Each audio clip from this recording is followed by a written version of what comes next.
and welcome back to our channel. So in this video, let's discuss about multi-currencies in Odoo 14. So choosing to use the multi-currency option in Odoo will allow you to send sales invoices, quotations and purchase orders or receive bills and payments in currencies other than that you own. So you can set multi-currency option, that is enable multi-currency option from your invoicing module in configuration settings.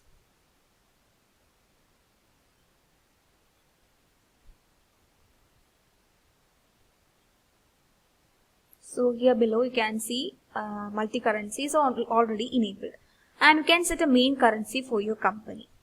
So this allows multi-currencies allows users to configure multiple currencies for transactions, set its exchange rate and assign different currencies for individual partners and run reports on their foreign currency activities. So Odoo will allow to send these quotations or invoices or payments in currencies other than the default or domestic currency.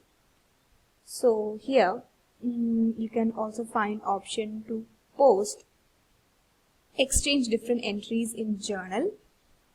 In a journal, we can set an exchange difference journal, and we can set profit and loss account.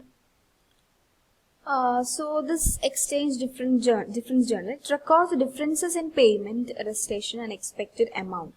So if you receive payment, for example, if you receive payment against an invoice after a month of invoice creation, the exchange rate most probably will be changed. So this rate difference journal is used to create journal entries of loss or profit caused by difference in the currency exchange rate.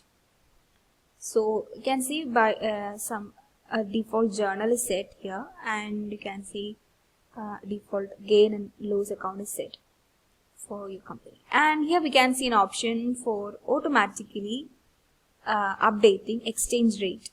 So this option is only available in Enterprise Edition. So when you try to enable, you can see option to upgrade and purchase this module from Odoo pricing. It is okay. So it is already enabled. Multi-currency is already enabled.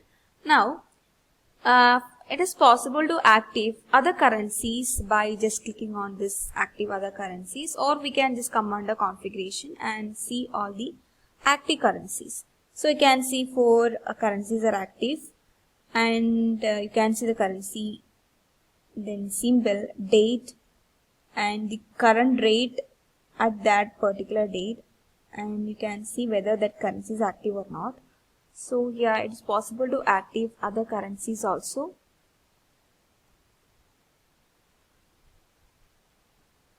Okay, so if you want to create new currency, just click on create button, and let me open one currency, USD, and here when you edit, you can change the currency name, current rate, then you can make it deactivate, then you can set currency unit and subunit.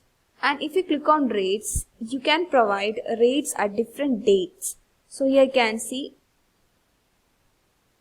different rates are given. So you can just click on create and add rates. So we can add the date. So for February 2021-28, we can set a different rate here and save it.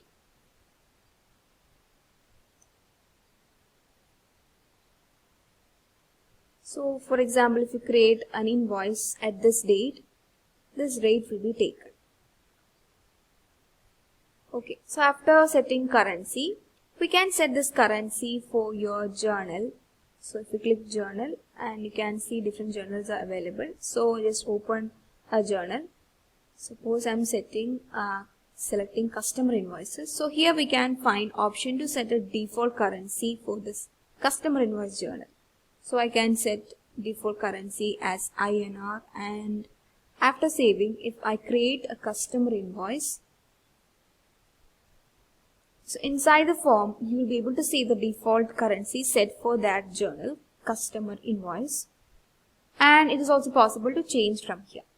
So in the same way, we can set invoice for sale order, purchase order, vendor bills. So if I open purchase and create a quotation.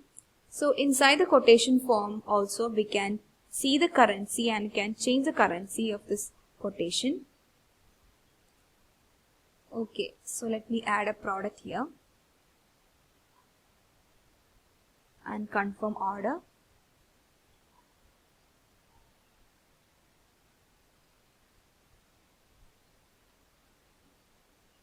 And receive products. So after validating the receipt, I can find option to create bill for this product. So inside the form, that is bill, there also you can find option to change the currency. That is, we can set a currency for your bill. So when you change to INR, you can create this bill in this currency INR. So from here we can confirm the bill and register the payment. So when you register the payment, you can see the journal here, payment method and the amount. You can see it is stored in INR, and it is also possible to change the currency when making payment. Okay, so after that you can create payment. And it is also possible to set currency from your payments. That is, if you're directly creating a vendor payment or customer payment, inside that form also you can change the currency. So here we can see option to change the currency. Okay, so this is how we enable multi-currency and use multiple currencies.